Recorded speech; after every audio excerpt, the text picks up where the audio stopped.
Hello, welcome to Creative You Knitting and Crocheting Podcast, or should I say Crocheting and Knitting Podcast. The animals are all here, so you might hear all kind of noises. Thank you for sharing 15 minutes of your day with me, and thank you to new subscribers. So, if you have never been familiar with Annie's Attic Mysteries, they are no longer in print. There is something for everyone. Women get together once a week at the fabric and yarn shop with all their projects. Annie is a crocheter. There's crocheters, knitters, I think weavers, embroiderers, and so forth. So Annie is widowed and she goes to Maine to her grandmother's house on the coast. Her grandmother has died and she wants to settle the estate. But she gets involved with the women at the Needle and Thread and starts to get involved with these mysteries in the attic. So in this book, there are angels in the attic. Her grandmother never threw anything away, but she saved a lot of very important things. And it's up to Annie and the ladies and the mayor, where there's a love interest there, to solve these mysteries. I have all of these. I sell them in my shop for $8 a piece. Let me know if I can ever help. So we were talking about how to choose yarn for a project. And at one point I had shown a crocheted puff, like a shower puff, where you keep putting overloading double crochets until it curls. And I'd shown you this big, thick blue puff. The problem is it wasn't functional. It would get so wet that I couldn't get it to dry. And when things don't dry, they start to get musty and so it wasn't functional. There was once a fad for yarns like this. Women who work at Joann's talk about a day when there was a line waiting. Did you get ruffle yarn in? So most people are no longer doing the ruffle scarves. This is what the yarn looks like, but you can scrunch it together and use it as a thick yarn. I've done pocketbooks and all. So this is intended to be a bath rug. And I have a problem there. It wants to either concave or convex on me, probably with steaming. The problem is if I do a bathroom rug, because it is polyester, it's not going to absorb water. So you're going to stand there dripping wet, and I don't think it's going to be functional. There's the reverse side, which isn't bad. But I have done pocketbooks out of this yarn, and it's nice. Maybe I can bring in some purses. So tonight I wanted to honor Gump. Gump was married into my family, or my family married into his family. He was my patient when I was practicing. He's now 97 years old. His wife died years ago, his son died, and he was able to maintain his little home until last year when his granddaughter said, "Please move in with me."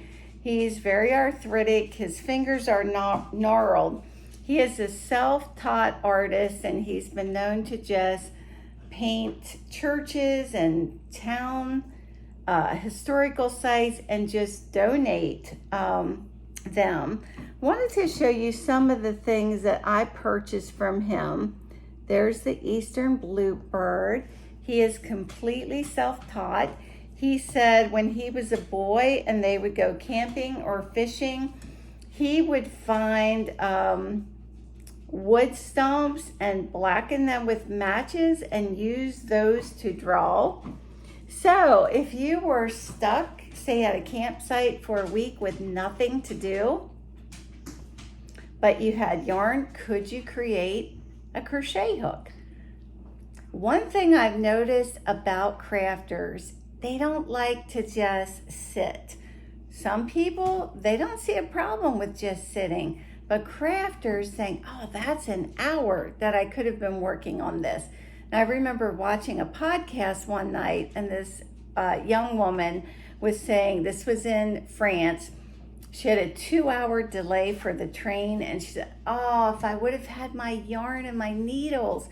And she said only a knitter or crocheter would understand this. Other people just look at you like, get a grip. So this is the Baltimore Oriole. And I think I'm missing one that I gave as a gift. This is the red-breasted grosbeak. And then he also paints feathers, and I'm not sure where the rest of my feathers are, but this is a turkey feather, and there's the moose. So his real name is Larry, but his nickname is Gump, and you can see kind of a little cartoonish pen and ink figures. I'm shadowing my shirt and all, but in the background. So I'm working on Whisper, which is a free pattern by Noble Threads, and it's a lightweight cape that you could wear over a swimsuit or over a t-shirt. And I'm almost done the decorative pieces, and then I think I just knit in a circle. This is going so much faster than that little crop top that's taking forever. I'm almost done my first ball of 4, so it won't go long at all. And then lastly, this is a flash to the past, 7 years ago, spring 2013. So what were you doing 7 years ago? 7 years ago, you bring in your issue of Interweave Crochet from the mailbox. And what is new? Jewelry. So what kind of yarn would you use for jewelry? Not acrylic, because if you sweat, you get sticky. Probably cotton or rayon. So this issue features a variety of lovely crocheted jewelry. There's a cuff bracelet. I don't get many customers that do jewelry, but if you got going on it, I think you'd be surprised.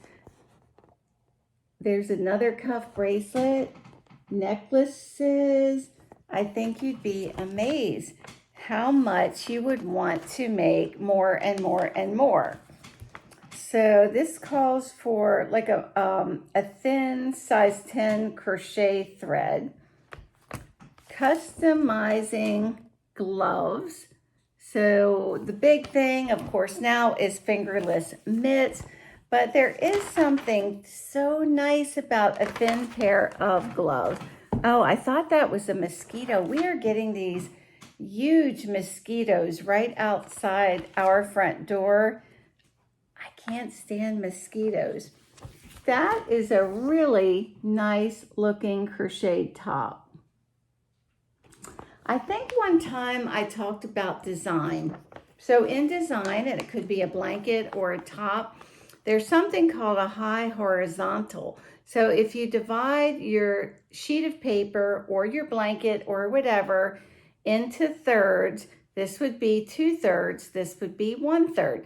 This is called a high horizontal, or this would be a low horizontal.